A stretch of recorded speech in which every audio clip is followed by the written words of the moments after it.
Class 10th result को लेकिन पिला मानक मनरे विभिन्न प्रकार प्रश्न उंकी मारुची। रिजल्ट केबे प्रकाश पाइब, दीर्घ दिनर परिश्रमर फल से माने जानी परिवे एवं आगो को निजर कैरियर बनैया कि आगो को मध्य प्रस्तुत रहिबे से भली विभिन्न प्रकार प्रश्न से मानकर मनरे निश्चित रूप से उंकी मारुथिबो। कहिना परीक्षार फल बाहर डेट अति निकटतर हो आसिलानी, तथापि एपर्यंत पिला मानकर गोटे पर गोटे डेट शो करुची। किंतु आज यही वीडियो रे आमे पूरा क्लियर हो जिबा जे परीक्षा फल 10 पिलांकर रिजल्ट केबे आसीबो। तेणु डेरी न करिकी वीडियो आड़ को आमे अग्रसर करिबा। तेणु क्लास 10th रिजल्ट 2024 जदि आपण गूगल रे सर्च करिवे एई भलिया इंटरफेस प्रथम आसी जिवो।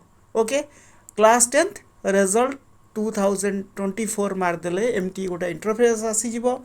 एटी आपण देखिबे BSC Odisha 10th result 2020 download जदि मारिची सेही ऑप्शन को आपण क्लिक कर दियंतु। देखंतु नेक्स्ट इंटरफेस निश्चित रूप से खोली देखंतु इंटरफेस खोली गला। BSC Odisha 10th result 2024 download एटी कोन लेला बीएससी odisha.ac.in आपण ताकू स्क्रॉल कर नियंतु। देखिबे तो एटी देखिबे BSC Odisha 10th result 2024 the board of secondary education जोड़ा BSC will announce the 10th class result on its regional websites shortly. माने शॉर्टली माने कोन आगु को ए रिजल्ट पब्लिश करिवो।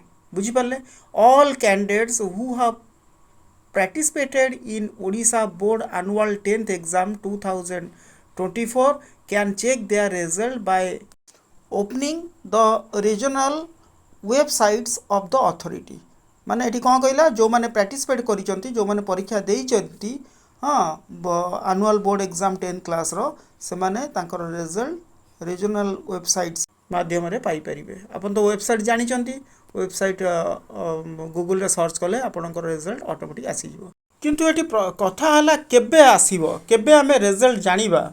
ओके, सेति पई एटी कोन देइची गोटे इंपोर्टेंट अपडेट देइची।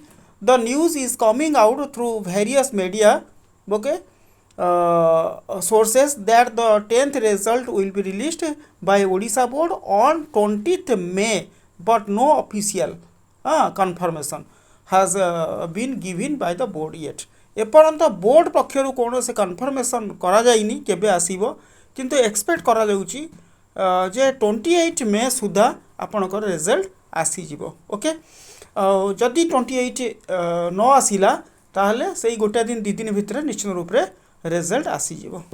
किंतु केबे भी आर मास को बा जोड़ा आपण वर्तमान मे मास चलची, मे पर जो जून मास को करिवनी एई मे भितर निश्चित रूप से रिजल्ट पब्लिश करिवो बोली आशा करा जाउची। Okay, thanks for watching my video.